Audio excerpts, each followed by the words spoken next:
Bonsoir tout le monde, j'espère que vous allez bien. Aujourd'hui les amis, on se retrouve, ça fait bien longtemps que j'en avais pas fait. On se retrouve pour une recette simple que moi j'affectionne particulièrement. C'est le riz vinaigré à la japonaise. Alors qu'est-ce que le riz vinaigré à la japonaise? C'est tout simplement un riz qui est blanc, un riz rond ou un riz parfumé japonais que nous allons cuire donc dans l'eau une dizaine de minutes à température d'abord assez forte puisque vous devrez mettre votre minuteur ou écran ou plaque électrique à 200 degrés environ. Pour ceux qui ont un feu, ça sera faire bouillir l'eau puis la diminuer. Alors très important, première chose à faire, dans un flacon ou n'importe, dans un saladier, un bol, vous allez mettre du riz. Alors moi j'avais mis l'équivalent de ça du pot. Et ensuite vous le remplissez d'eau et vous secouez 3-4 fois. Vous allez jeter l'eau pour enlever tout l'amidon que contient le riz. Il faut vraiment que vous obteniez une eau qui soit claire, qui soit transparente, voilà, pour enlever l'excédent d'amidon, parce que vous le voyez, on a encore pas mal d'amidon qui reste, même une fois que le riz voilà, est retiré, mais c'est pour éviter qu'il colle et avoir un bon riz qui va voilà, être plus savoureux. Pour cette recette, il vous faudra également du coup une bouteille de vinaigre de riz, donc le vinaigre de riz que vous trouvez dans les grandes surfaces ou chez les asiatiques, hein. Ensuite du sel, donc moi j'utilise du sel fin de l'huile de raie, maintenant vous pouvez utiliser n'importe lequel. Et le troisième et le dernier ingrédient sera du sucre blanc, tout simplement, voilà, du sucre que vous avez, sucre semoule, sucre blanc.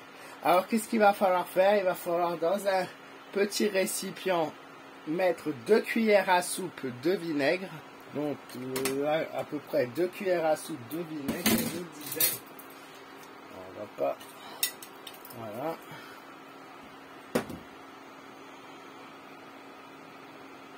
Deux belles cuillères à soupe de vinaigre, voilà, comme ceci. On va mettre une petite pincée de sel, voilà, le riz est cuit de toute façon, une petite pincée de sel. Et on va mettre la même quantité de sucre, 2 cuillères à soupe de sucre. Et ce que vous allez faire, c'est que vous allez prendre un récipient ou un contenant qui va au micro-ondes pour chauffer le tout. Il faut que le sucre et le vinaigre soient bien fondus, bien mélangés, bien homogènes.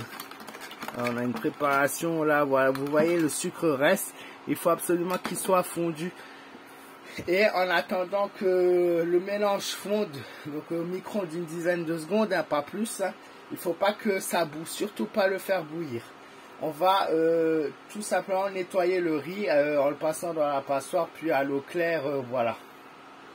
Voilà, donc après essai, donc j'ai repassé je sais pas si vous voyez bien, la lumière est un peu, voilà. Vous voyez, c'est translucide, on voit plus le sucre. Je l'ai passé finalement 20 secondes en plusieurs fois au lieu des 10 secondes que je vous avais dit, c'était pas assez chaud. Le riz, je vous le montre, hein. Je l'ai, attendez, on va pas faire comme ça, on va faire comme ça, voilà. Le riz est bien blanc, il est propre, il a été rincé, passé sous l'eau froide et égoutté, donc vous avez un beau riz rond, un beau riz blanc, pardon. Voilà, qui est important, il faut que ce soit froid, puisque il faut savoir que, je pense que vous avez déjà peut-être certains goûté dans les restaurants japonais, c'est souvent un riz qui va être froid. Vous pouvez le manger également tiède, mais froid, ça sera meilleur. Ce riz est bien froid puisque je l'ai rincé à l'eau très froide, à l'eau glacée. Je vais incorporer mon vinaigre avec mon sucre et ma pincée de sel pour l'assaisonner. Et je vais mélanger comme ceci délicatement. Tout simplement pour qu'il soit bien imbibé du vinaigre, du sucre, ainsi que le sel qui va apporter quand même le goût. Maintenant, si vous le désirez, vous pouvez également mettre quelques graines de sésame blanc, doré ou noir sur le dessus, comme ils le font dans les restos. Et si vous êtes encore plus gourmand, je vous invite à ce moment-là à y incorporer un peu de sauce soja sucrée ou salée au-dessus de votre riz. Et la recette est toute simple et ça sera prêt. Et c'est une recette délicieuse pour accompagner vos viandes, vos légumes ou tout simplement si vous aimez le riz, le manger comme ceci. Et voilà les amis, il est dans le petit bol avec la sauce soja sucrée juste à côté. C'est comme ça que je l'aime.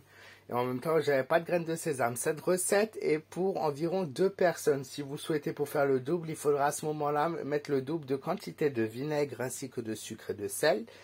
Et c'est selon l'appétit de chacun. Voilà, j'espère que cette petite recette toute simple vous aura plu. N'hésitez pas à me laisser un petit pouce bleu, votre avis dans les commentaires et à vous abonner si vous souhaitez d'autres vidéos de recettes. Merci de m'avoir écouté. Je vous souhaite de bonnes fêtes de fin d'année et je vous embrasse fort et vous dis à très vite.